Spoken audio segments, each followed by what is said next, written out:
सलाम, नमस्ते, सत श्री अकाल। मैं हूं रज़ा और आप देख रहे हैं रज़ाग्राफी का इंटरनेशनल प्राइम टाइम, जिसके अंदर मैं आपको दुनिया की बड़ी से बड़ी खबरें सुना देता हूं, बता देता हूं, जो खबरें आपसे छुपाई जाती हैं। और ख़ासकर जब आप गोदी मीडिया चैनल के सामने बैठते हैं तो सिर्फ और सिर्फ 2 मिनट की खबर सुना के 10 मिनट का ऐड दिखाया जाता है, और उस खबर को भी किसी भी तरह से बस बीजेपी के प्रोपेगेंडा में पिरो कर आपको दिखाया जाता है। जो खबर आपके लिए ज़रूरी होती है वो आपको गोदी मीडिया दिखाता नहीं है। बस इसी वजह से हमने ये शो शुरू किया था, जिसको अब लगभग 6 महीने होने वाले हैं, इंटरनेशनल प्राइम टाइम को, जिसके अंदर हम दुनिया भर की बड़ी से बड़ी खबरें एक ही रिपोर्ट के अंदर आपको देते हैं। उम्मीद करता हूँ कि आपको ये हमारी रिपोर्ट, हमारा प्रोग्राम अच्छा लगता होगा। और भैया इसीलिए आपसे कहते हैं कि हमें दुआओं में याद रखा करिए।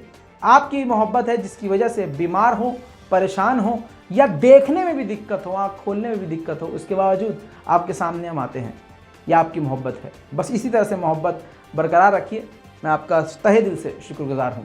दोस्तों, इस रिपोर्ट की सबसे बड़ी खबर दोस्तों ये है कि आखिरकार रूस तुर्की से नाराज़ हो गया है, और इसकी जानकारी खुद तुर्की ने दी है।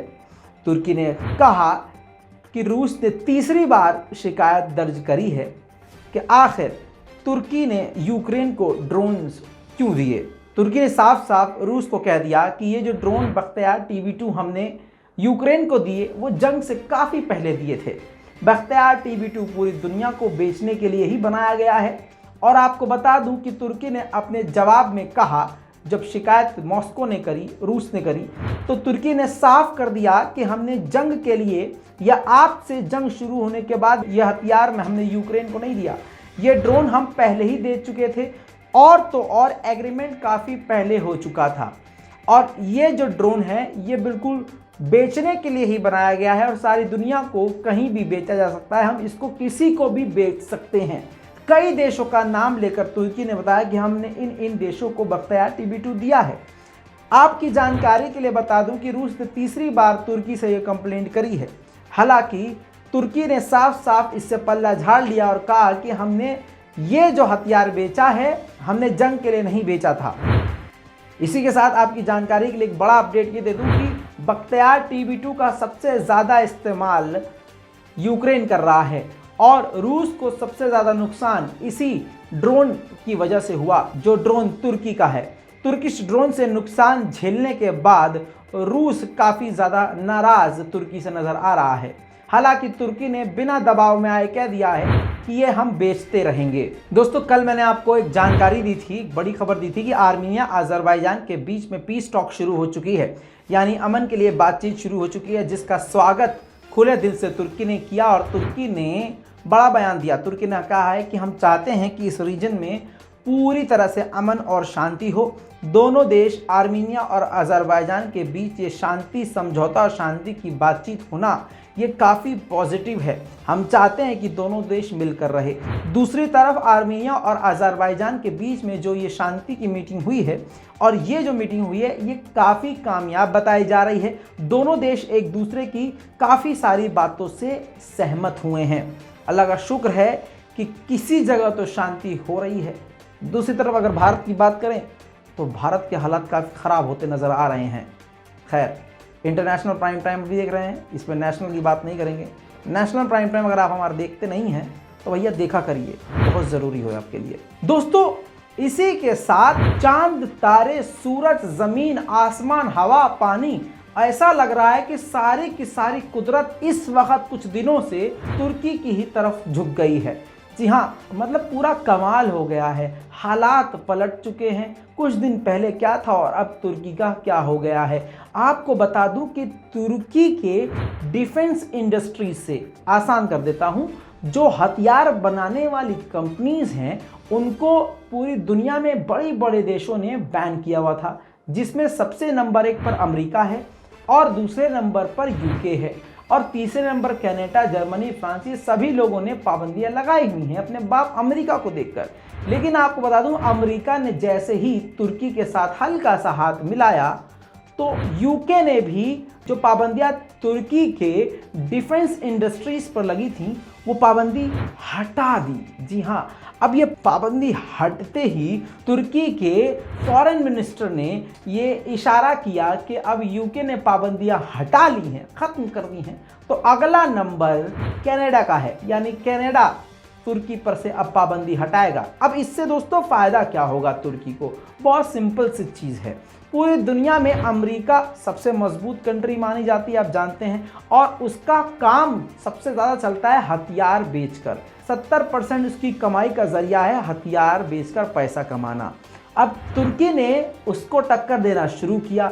अब तुर्की ने एयर डिफेंस सिस्टम से लेकर, तुर्की का आपको ड्रोन भी याद है, और मिसाइल रॉकेट पे भी ये काम कर रहा है, डिफेंस पे भी काम कर रहा है, और इन सब चीज़ों को हैंड टू हैंड बेचना भी शुरू कर चुका है। तो आप समझ सकते हैं कि अमेरिका को टक्कर देने के लिए आने वाले वक्त में बड़ा देश बन सकता है तुर्की। तो अब तुर्की का फ़ायदा ये है कि अब पूरी दुनिया को अपने हथियार इस पाबंदी हटने के बाद बेच सकेगा। भारत को भी उसने अपने ड्रोन ऑफर किए हैं और बख्तियार TB2 का ऑर्डर भारत ने दे भी दिया है। खैर, आगे बढ़ते हैं दोस्तों। आपकी जानकारी के लिए बता दूं कि तुर्की और अमेरिका के बीच में एकदम ऐसे हो गई थी तू मैं। किस वजह से? S-400 लिया था रूस से तुर्की ने, और F-35 विमान अमेरिका ने इसी से चिढ़कर मना कर दिया था। लेकिन अब अमेरिका तुर्की के आगे नरम पड़ता हुआ नजर आ रहा है, और ये 3 साल में अब पहली बार हुआ है। खुद तुर्की ने बताया है कि ब्लिंकन ने, यानी अमेरिका के फॉरेन मिनिस्टर ने, तुर्की को इनवाइट किया है बातचीत के लिए अमेरिका। ये 3 साल में पहली बार हुआ है, तो इसको झुकना नहीं तो क्या बोलें। दोस्तों, आगे बढ़ते हुए एक बड़ी जानकारी, एक बड़ी खबर आपको और दे दें।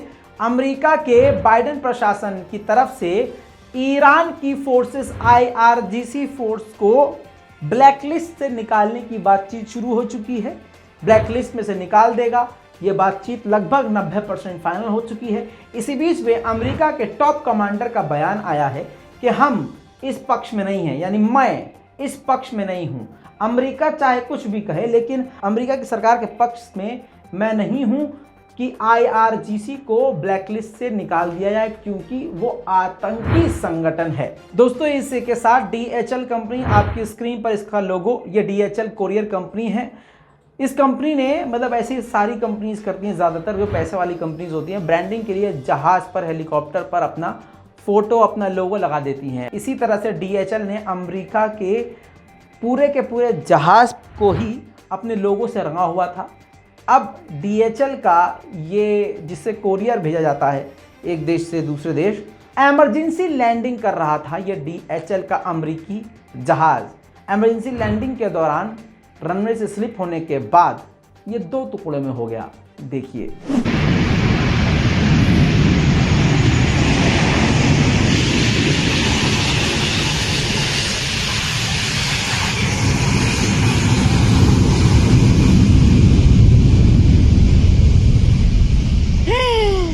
Uy, madre santa, man. Uy, man. Carepicha, man.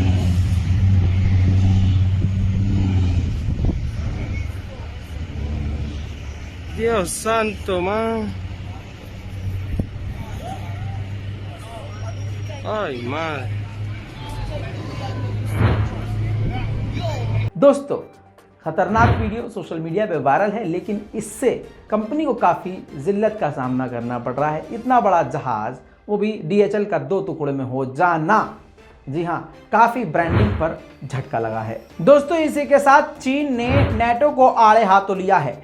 NATO को कहा है कि ये कोल्ड वॉर करवाने वाले देश हैं, संगठन हैं, और ये बात बिल्कुल सही है। नेटो में वो देश शामिल हैं जो मीठी ज़बान का इस्तेमाल करते हुए 2 देशों को आपस में लड़वा देते हैं। चीन की तरफ से कहा गया है कि जो देश इस ग्रुप से अभी दूर हैं, उनको दूर रहना चाहिए, और नेटो को इतिहास हो जाना चाहिए था, यानी नेटो को पहले ही ख़त्म हो जाना चाहिए था। दोस्तों, वक्त है अब अगली बड़ी खबर का। रूस के नक्शे कदम पर अब ईरान भी चलना शुरू करने के लिए सोच रहा है। आपको पता है कि ईरान पर बहुत ज़्यादा पाबंदियां लगी हुई हैं, और रूस पर भी पाबंदियां लगाई गई ईरान से ज़्यादा हाल में ही। अब रूस ने क्या करा, डॉलर के बजाय अपने देश की रूबल करेंसी से ही डील करना शुरू किया, जिससे रूस को काफ़ी ज़्यादा मजबूती हुई। अब तेल के और गैस के भंडार तो ईरान के पास भी हैं, तो ईरान ने अब सोचना शुरू कर दिया है कि हम भी अपने ही लोकल हमारे ईरान की ही करेंसी में डील करेंगे दूसरे देशों से। अगर ऐसा ईरान करता है तो ईरान को काफ़ी भारी फायदा हो सकता है और झटका ये डॉलर के लिए हो सकता है। दोस्तों, आपको एक बड़ी जानकारी दे दूं, अभी 2 दिन पहले सीरिया में अमेरिकी बेस पर एक रॉकेट हमला हुआ, जिसकी जानकारी हमने आपको दी थी और कहा था कि इसके वीडियो और फोटो नहीं है हमारे पास, लेकिन अब सोर्सेस के मुताबिक और अमेरिका ने इस बात को मान भी लिया है कि सीरिया में रॉकेट हमले में अमेरिका के 4 सैनिक बुरी तरह से घायल हैं। दोस्तों, इसी के साथ एक और बड़ी खबर आ रही है, वीडियो आप ये देख लीजिए। ये इराक के अंदर अमेरिकी बेस पर एक ड्रोन हमला करने के लिए आ रहा था, जिसे अमेरिकी डिफेंस सिस्टम ने मार गिराया है। कहने का मकसद ये है कि अमेरिका हर जगह अब निशाने पर आ रहा है और अमेरिका की हालत काफ़ी पतली है। दोस्तों, ये थी इंटरनेशनल कुछ खास रिपोर्ट। इस पूरी रिपोर्ट पर आपकी क्या राय है, अपनी राय कमेंट में लिखिएगा, रिपोर्ट को शेयर कीजिए। मैं हूं रज़ा, मेरे लिए थोड़ा सा दुआ कीजिए। आप देख रहे हैं रज़ाग्राफी। जय हिंद।